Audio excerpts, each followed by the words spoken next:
Hello, everyone, and welcome back to another edition of the GSMC Fantasy Sports Podcast, brought to you, as always, by the GSMC Sports Network. My name is Christopher Shepard. Thank you guys yet again for tuning in to today's show. We have a fantastic slate of segments ahead for you. We begin today's show with some segments about some college football player profiles. In fact, every single segment will be a college football player profile, whether it be an established veteran, a breakout star from last year, what have you. We have you covered in every single department. But before we get into any of that fun stuff, I do want to remind you to like, follow, and subscribe to the show. We appreciate all your guys' support, especially in that department. Anything you do for the channel and the network is greatly appreciated. And if you do feel so inclined, please consider leaving a tip or donation at the link gsmc.cloud. This will change in the future, as I will change to a live show, so you can make yourselves available to all the super chat, super thanks, and super stickers that YouTube has to offer, and we will be presenting them on the show. I would love to get your input, especially as a fantasy show, as we get closer to fantasy football drafts and things of that nature. So if you do feel so inclined, you can make yourselves available to that. But as of right now, gsmc.cloud is the link where all things can happen.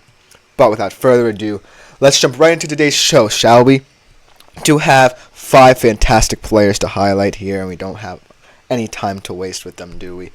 I do want to appreciate all of them. I think that this group of players is very unique in that each and every single one of them feels like they have a point to prove. It feels like this is their pivotal season to make everything seem right for themselves in their careers. Not saying that they haven't had fantastic years yet, but this definitely feels like a make it or break it year for all of them. Let's start off with perhaps the one under the most pressure out of all of them, a wide receiver playing in the shadow of one of the great college football wide receivers of the past 2 years. Now, finally getting the chance to prove that he himself deserves to be a wide receiver one. So let's get right into the fantasy player profile of Mr. Emeka Egbuka. Like I said, playing in the shadow of someone like Marvin Harrison Jr. definitely feels as if it limits you in so many departments, but Emeka Egbuka really shined through with ease in terms of being that supplementary piece that Ohio State needed. However, it never really came to fruition. The duo never did really reach the heights they wanted to. And in fact, they missed the playoffs entirely last year, and they didn't make any noise in the playoff the year before outside of, making a close game against Georgia. They really want to win. And if Emeka Egbuka doesn't win, I'm not sure you could call that a failure, but it certainly would be a huge disappointment in his career, especially considering the fact that now is finally his time to be wide receiver one. And so, thinking about the whole landscape of what he meant and what he means now to Ohio State football is that if he truly is a wide receiver one, then this kid perhaps can be the best wide receiver in college football and fantasy college football, because he plays for Ohio State and because he wants to be the wide receiver one right now. And a talented wide receiver group that's only real caveat is that they're young. I'm looking for Emeka Egbuka to truly be a leader in this setup. Without further ado, let's jump right into his stats and what makes him truly stand out. In 2022, his first kind of big year when he came onto the national scene, 1,151 yards and 10 TDs. Only 515 yards last year and 4 TDs, but of course, they were always looking for Marvin Harrison Jr. to be that guy. Kyle McCord really developed a relationship with him, and this year, Will Howard gets Emeka Egbuka all to himself. His best game last year, as we can see, in terms of his topsy-turvy year last year, was only 19.7 points against Western Kentucky, where he had 2 touchdowns but only on 4 catches and 57 yards. His worst was 1.7, where he only had 1 catch for 20 receptions. However, like I said before, no matter how people brand this Ohio State wide receiver room, it is still very young. No matter how much they like it on paper, it has to translate onto the field, and Emeka Egbuka will be a big part of that, because outside of tight end Cade Stover, he is the only returnee to this roster and to this offense, really. He's the only player who has had experience, knows Ohio State football, knows what they want, and knows the goals they are trying to achieve. So that perhaps could be to his benefit. It's definitely to Will Howard's benefit to have someone who already knows the system so that he can get eased into it and be comfortable in the system come the time when there are games that are more do or die later in the year. And so when I think about Emeka Egbuka, I think about those two very contrasting seasons I just described, the one in 2022 where he had a big moment, and then last year where, he kind of fell flat. I definitely feel as if it can't necessarily all be attributed to him if, one of the best wide receivers in college football just wants to get open and wants to get fed the football.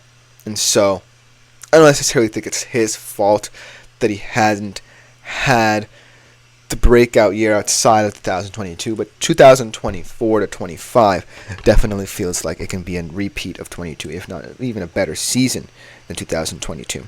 And I'm not saying that this wide receiver core can step up and really, make Emeka Egbuka work for every kind of target he gets, because this wide receiver group, it has the speed now with Jeremiah Smith. Carnell Tate, the rumors I'm hearing about him is that he's a very handsy wide receiver, very fantastic route runner, very good at the point of attack. And so, while I definitely think that Emeka Egbuka could be pushed in terms of who gets the most targets out of this offense, because Will Howard's coming into this with a blank slate. He doesn't owe anybody anything, and he's just coming into this fresh and ready to go with a mentality to win.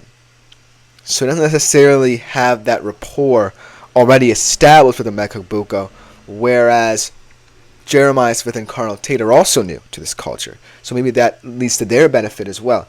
But it definitely does help that Emeka Egbuka has had experience in the system. It definitely helps that he had a fantastic year in the system already. And most importantly, I feel like Ryan Day wants him to be the leader of this offense. It's not all about the glitz and the glamour that Smith and Tate bring. It's not all about the excitement. It's about experience. And for Ohio State this year, they need more experience than ever.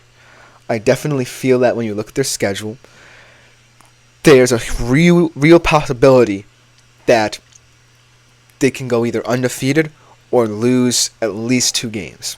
Those 2 games everyone knows, Oregon and Michigan. I believe they're at Oregon, and this year they are home against Michigan.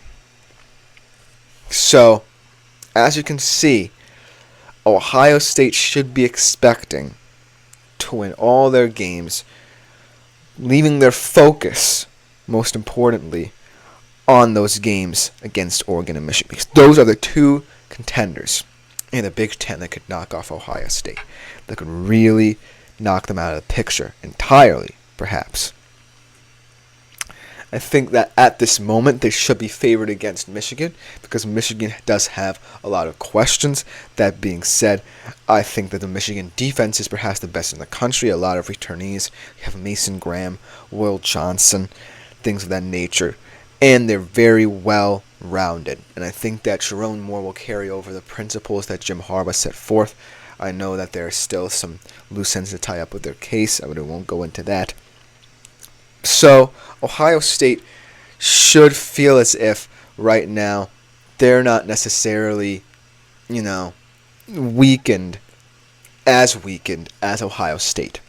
And then you look, as Michigan. When you look at Oregon, on the other hand, that's a very even matchup. You have 2 transfer QBs, Will Howard and Dylan Gabriel. You have these well-rounded receiving cores. But you also have the sense that if you lose this game, while it's not as important in the whole landscape of the 12-team CFP because you feel like you'll get an at-large bid, it certainly will feel as if you let down your team. And so both of these squads going into that game will feel as if this is a can't-lose situation for them. They cannot afford to feel as if in a huge game that could decide the Big 12 title hopes of both of these teams, that you have to step up.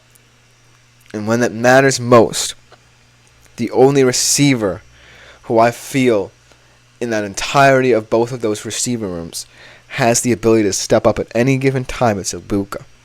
I mean, I talked about Tez Johnson before, but Tez Johnson to me feels like someone who is willing to, just play the role of wide receiver one and also have everyone incorporated. Emeka Egbuka is a guy who, if Jeremiah Smith and Carnell Tate, aren't up to speed and aren't as challenged as they were, then he's the one who has to drag this whole system along, and he's the one that at the end of the day can carry this team through thick and thin.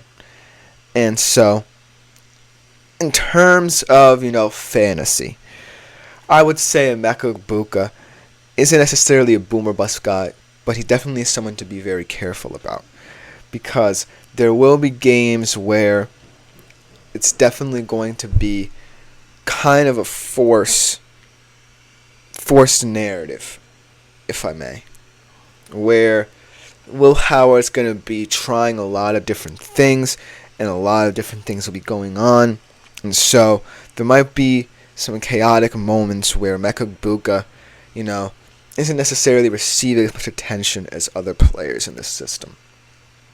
At the end of the day, he's good for at least 6 to 7 solid games where you're like, okay, this guy is a wide receiver one. Because the bottom line is, all the receivers in college football should feel as if they have a point to prove it. And Emeka Egbuka is the only one who has the pressure and the knowledge to overcome and understand both, if that makes any sense. And I believe in him to eventually be the wide receiver one in fantasy college football. Now, just about do it for this segment. Coming next, we have one of Emeka Egbuka's teammates that we're going to be talking about. This time, he is going to reside in the backfield. We'll be right back to talk about him after the break. I feel like I'm losing my mind. Is everybody in the world blind? Please, Lord, give me a sign, a sign.